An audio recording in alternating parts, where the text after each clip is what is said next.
Primeira carta aos Coríntios, capítulo 2, versículo 12 e 13. Mas nós não recebemos o Espírito do mundo, mas o Espírito que provém de Deus, para que pudéssemos conhecer o que nos é dado gratuitamente por Deus, os quais também falamos, não com palavras de sabedoria humana, mas com as que o Espírito Santo ensina, comparando as coisas espirituais com as espirituais. Deus, o Todo-Poderoso, sempre procurou comunicar-se de modo pessoal com os homens. No Antigo Testamento, utilizou os profetas para falar com os israelitas. Porém, em um Novo Testamento, observamos o Pai se revelando a toda a humanidade de uma forma sublime e surpreendente, falando através de seu Filho, o maior profeta de todos os tempos. Quando recebemos a Jesus como nosso Salvador, passamos a ter um relacionamento pessoal com Deus. Podemos ouvir a voz do Pai falando diretamente conosco.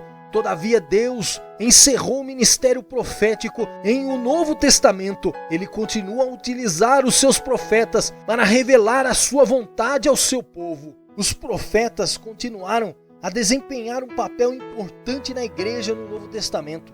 Havia homens conhecidos como profetas, especialmente escolhidos para o constante e regular ministério da profecia. Depois dos próprios apóstolos, eles eram os ministros que ocupavam a mais elevada posição na igreja primitiva. Tais profetas permaneceram em evidência ao longo do livro de Atos. Seu ministério era geralmente duplo, o de pronunciar, proclamar, e o de prever, prenunciar. O trabalho de dois outros profetas era exortar ou consolar e fortalecer os irmãos, e era semelhante às funções da profecia relacionada em 1 Coríntios, capítulo 14, versículo 3, isto é, edificação, exortação e consolo. Em uma reunião da igreja, um profeta poderia receber uma revelação que seria compartilhada com os crentes reunidos. Em primeiro lugar, a mensagem de um profeta deve ser julgada pelos outros profetas presentes e depois pelos demais crentes. Este julgamento é feito comparando a mensagem do profeta com os ensinos dos apóstolos, que são depositários absolutos da palavra de Deus. Jesus, o profeta, Jesus via sua própria mensagem